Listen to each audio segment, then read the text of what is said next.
ถึงสาวอยู่เมืองขอนแก่นความมักหาผมแน่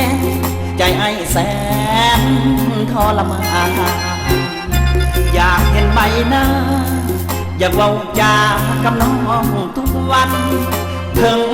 เขาอยู่ห่างไกลกันแต่ใจมุ่งมันกับสาวขอนแก่น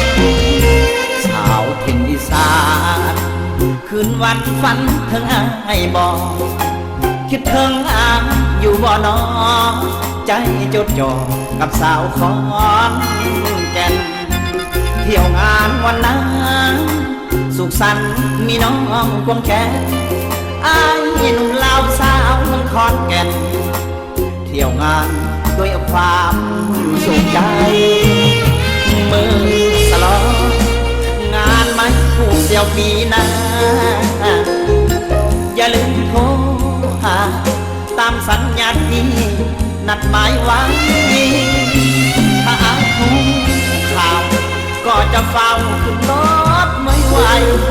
มุ่งสู่ถิ่นดอกคูณสวัยหาขวัญใจสาวเมืองขอนแก่นสาวกินเสียงแคนแดนดอกคูณแห่งเมืองอีสานขอให้ทักยืนนานอย่าลืมกันเดิมสาวขอนแก่น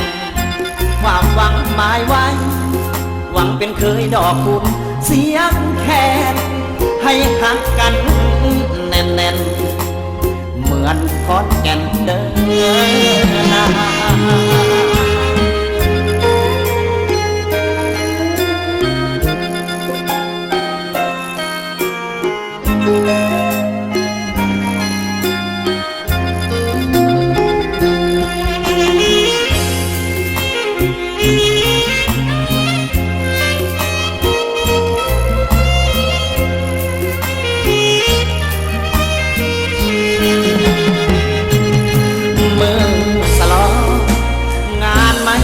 เดี๋ยวปีหน้าอย่าลืมโทรหาตามสัญญาที่นัดหมายไว้